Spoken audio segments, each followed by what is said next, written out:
こんにちは、うりうりばあちゃんです。今日は最近別チャンネルで八ヶ岳の人っていういろんな人を取材して発信するチャンネルを作ったんですよ。なんで始めたかっていう私の熱い思いがあって、それをお話ししたいと思います。これ見させてごめんね。これ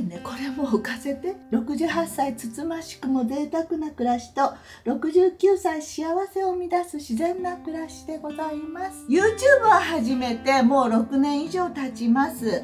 不器用な私はね、ただがむしゃらに自分が今まで思っていたことを撮影したりおしゃべりしたりだけど、とっても楽しかった。今も楽しく発信させていただいています。たくさんおしゃべりしたいことややってみたいことがあるんで、これからも楽しんでやっていきたいと思います。皆様からの反応があればなお楽しくできる。本当に嬉しいです。コメントとかいつもありがとうございます。ただ一つ考え始めたんだけど、私ももうすぐ70歳なんです。今まで生きてきた時間より確実に短い残りの人生のことを考えると、自分がやらなければならないことがもっとあると思ったの。そうは言っても私が勝手にやらなければいけないと思うことであって、誰かから課せられた義務でもないのでやらなくてもいいんだけど、やらなければならないことという言い方はおかしいかもしれない。私がやりたいっていうこと、私だからできることがあると思う。それをやりたい、やるべきだと最近考え始めた。私は今八ヶ岳に住んでるでしょ。もう30年以上こちらに住んで、あんまり人付き合いもないしお友達もいないとずっと思ってたんだけど、よくよく考えたらそれなりにたくさんの人を知ってる。その方々は皆さんとてもユニークな方々なんです。噂に聞いているだけの興味深い人もいる。絶対的な数字としては都会の方がユニークな人は多いと思うけど、そんな人との接点ね、接触方法もわからないし、一素人の私がいきなりお話聞かせてくださいもないでしょ。で、ユニークな人が多すぎるし、身近でないのでその人の人となりもよくわからないし、結局どんな人かわからない。だけどこの当地ではユニークな人が身近なんです。会ったことがないにしても誰かの知り合いだったり噂を知っているとか、例えば大江正則さんっていう人がいて、前八ヶ岳の人っていうの CD 本を作ったって言ったじゃん。20年以上前か20なんかすごい前に作ったんだけど、それをまた思い出して YouTube 版で膨らましていこうと思ってるんだけど、その時に私大体知ってる人だったんだけど、大江正則さんっていう人は知らなかったんだけど、チベットの死者の書を翻訳した人で、私も読んだことがあったし、その人のお話聞きたいなと思って、友達の友達は知り合いだったり友達だったりするんだけど、私は知らなかったけど、まあそういう人とは関係なく直接会ってください、お話聞かせてくださいっていうのであったんだけど、それ以来ご夫婦によくしてもらって、まあそれは置いといて、そういうふうに知らない人でも近所にそういう人がいるとか分かってて聞いて会いに行ったりもしてるから、そういう感じで今回もやっていこうかなと思うの。知ってる人もいっぱいいる。知らない興味深い人もいるしね。もうそういう人たちをご紹介するのって私でなくてもできるかもしれないんだけど、もう私みたいに一人で取材して撮影して全部編集もしてて、身軽に明日って言えばまあ取材する人のスケジュールもあるけど、明日って言えば明日とかでも行けるから、それはいいと思うのよ。そして私目線でお話ししていただくということで、それを私なりに発信していきたいなと思う。私だからできるユニークな取材ができるんじゃないかと思うし、そうしたいんだけど、まあ少し手前味噌になるかもしれないけど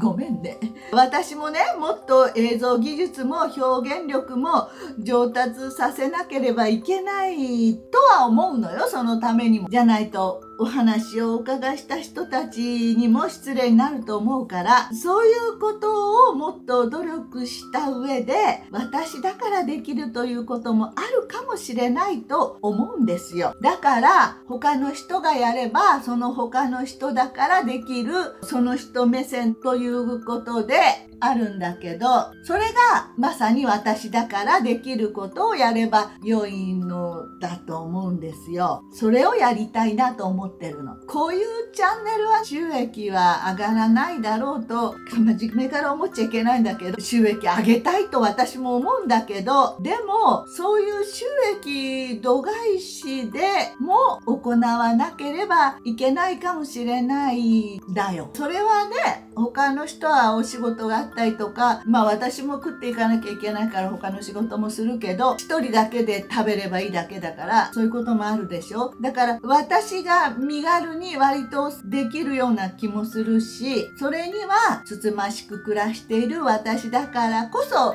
できるかもしれない。時間もお金もカツカツで生きてるんだけど、贅沢しないし、さっきも言ったように自分一人の生活費を稼げば良いだけなので、なんとか時間を作ればこのチャンネルもできると思うの。今の時代は私自身もそうだけど、世間も明日どうなるかわからないような状態だと思う。で、私の年齢もあるけど、だから私は今私ができることをやる。私がやらなければいけないことを少し無理してもやっていきたい、行こうと思ったの。まあいつもそんな風にして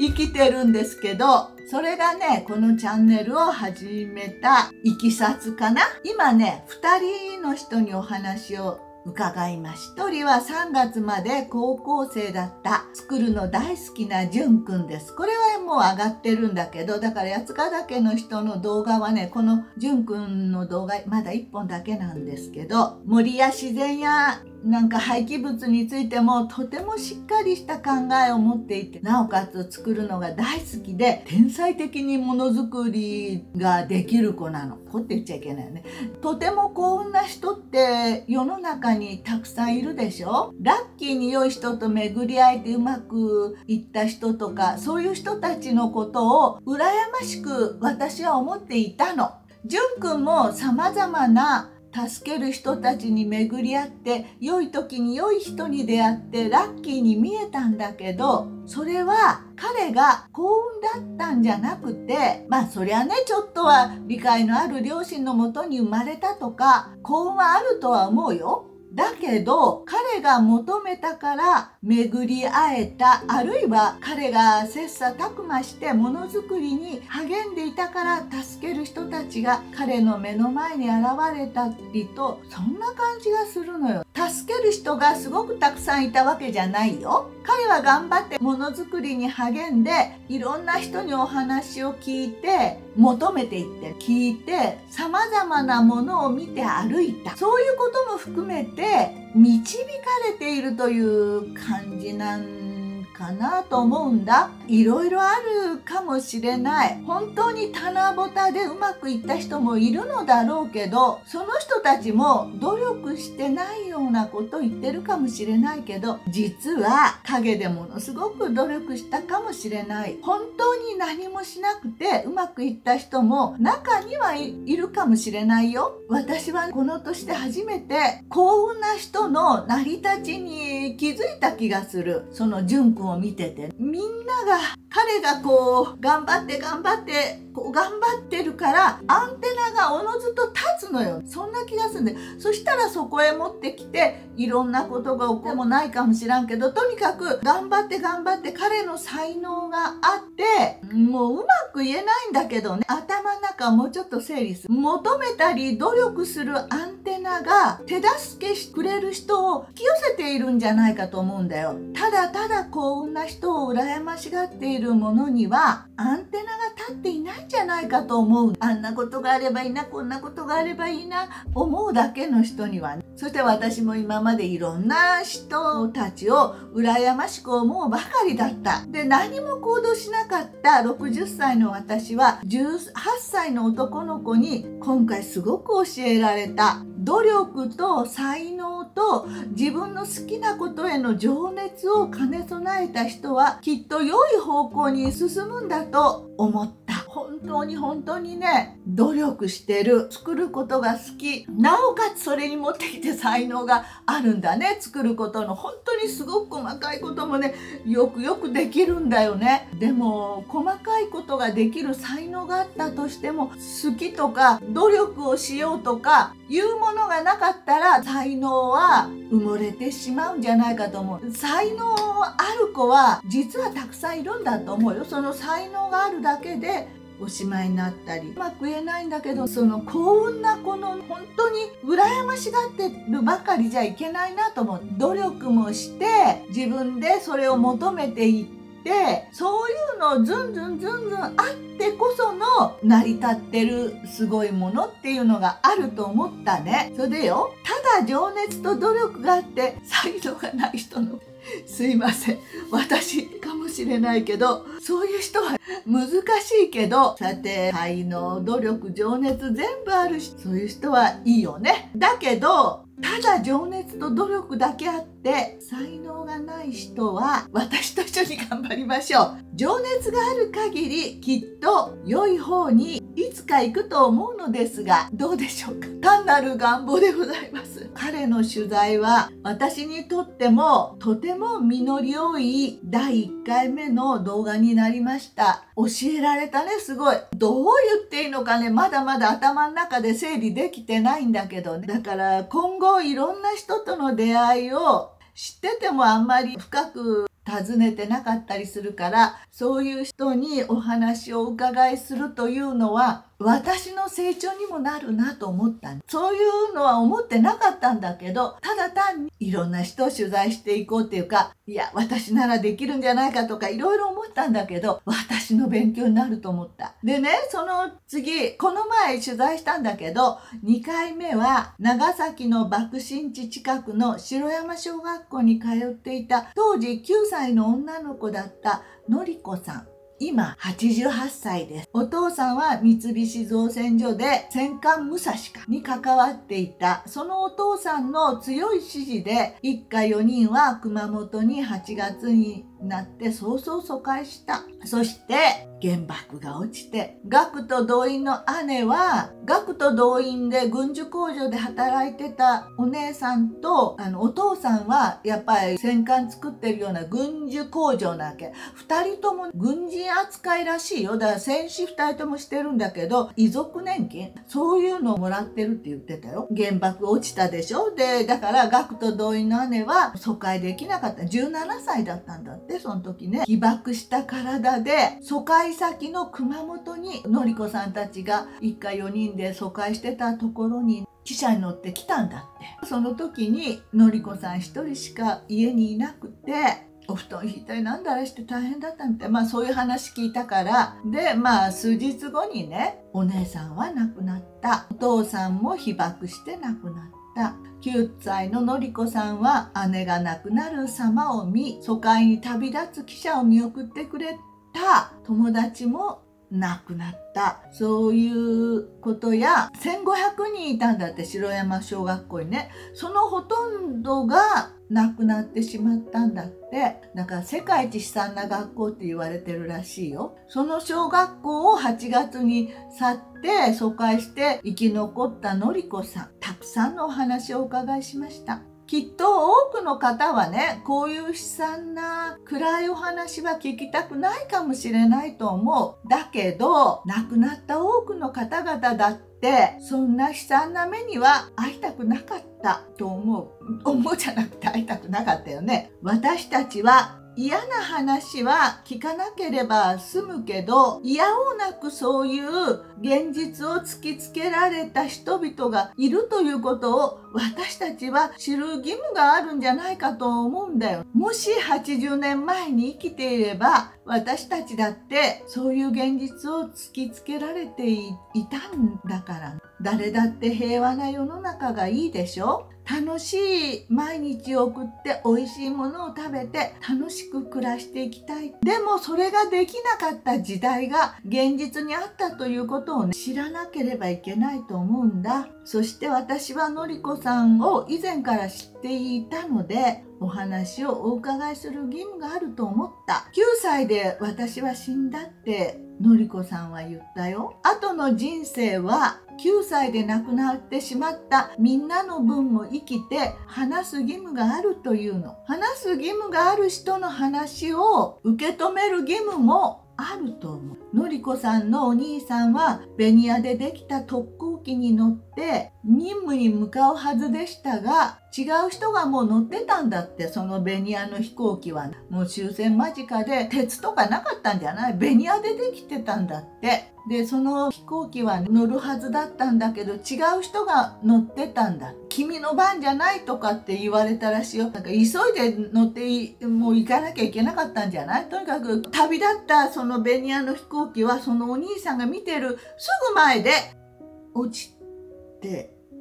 墜落したんだって。そんな話とかたくさんお伺いしました。だけどねってことないけど、たくさんお話ししてくださって2日間お話を聞いたんだけど、すごく饒舌っていうか、88歳だけどって言うと変だけど、頭がすごく良い方で記憶力も良くて、お話の好きな方だからたくさんお話ししてくださったんだよ。だからたくさんお話があって、ちょっと編集するのが大変。なかなかね、何時間もあるの。まとめようと思ってるけど、ちょっと難儀しております。頑張ります。でね、そういう人でしょ。その次のこれからの取材は、今80歳の桃農家さん。桃栽培のピークはだいたいこれから夏に向かってなんだけど、それをやりつつ、たくさんの方にね、洋裁も教えてるの。すごいまたこの人も頭が良くて、センスも良くてね、80歳なのにって言うとおかしいけど、今時のデザインを入れてね、すごいおしゃれで素敵な方なんですよ。いろんな人がこんなの作りたいとか言って、着物生地とかいろんなもの持ってくるわけで、こんなデザインがいいとか言って、そしたらね、その要望にちゃっちゃと答えて、で、ちょっとこうするといいわよとかいろいろアレンジもしてくれて、型紙も作ってくれて、ここにこの布を置くといいわ、ここはこんなの入れるとおしゃれじゃないみたいな感じで、本当に素敵なものができるのよ。だから生徒さんがもう引く手あまたっていうか、いっぱい来て、またその先生がすごく誰でもウェルカムっていうか、受け入れてくれて優しくて大きい人なのよね。だからね、たくさんの生徒さんが集まってきて、とても賑やかなんですよ、洋裁教室も。その先生のお話をお伺いしようと思うの。こだわりのパン屋さんがあって、その人にもお話をお伺いしようと思うし、あとはクラフトやってる人とか、いっぱいクラフトやってる人知ってる人いるから、そういう人にお話聞いたり、街のお店やってる人、普通のお店やってる人とか、まだ言ってないのに勝手に思ってるんだけど、山岳ツアーのついて一緒に行く人、ついていろいろ言ってあげる人が、その人にもお話聞こうと思ってる。山岳ツアーのガイドさんやってる人とか言ってないのに勝手にもう取材するつもりで断られるかもしれないけど、とにかくね、いろんな人を考えてて、頑張ってお仕事もしてなんとか時間を作ってやろうと思います。たくさんの方々のお話をお伺いしていこうと思います。ネットショップとクラフト市のものを制作する合間の取材となりますので、あまり進まないかもしれないんだけど、それから田舎暮らしもやりたいものがいっぱいあるし、なんとかこちらの取材も頑張っていきたいと思ってます。今の私の年齢、場所、気持ちなどを含めて、私だからできること、私しかできないこと、その私がやらなければいけないこと、そんなことを今後続けていきたいと思います。この田舎暮らしチャンネルもそうだよ。だから八ヶ岳の人もよろしくお願いします。というわけで、チャンネル登録、グッドボタン、コメントなど両方にね、いただけると嬉しく思います。これからもよろしくお願いします。ただいま夢見る69歳。69歳幸せを生み出す自然な暮らし。そりゃ本能だ。ただいま夢見る69歳。もうすぐ夢見る70歳でございます。じゃあ皆さん、また次の動画でお会いしましょう。情熱とやる気だけある人は私と一緒に頑張りましょう。はーい。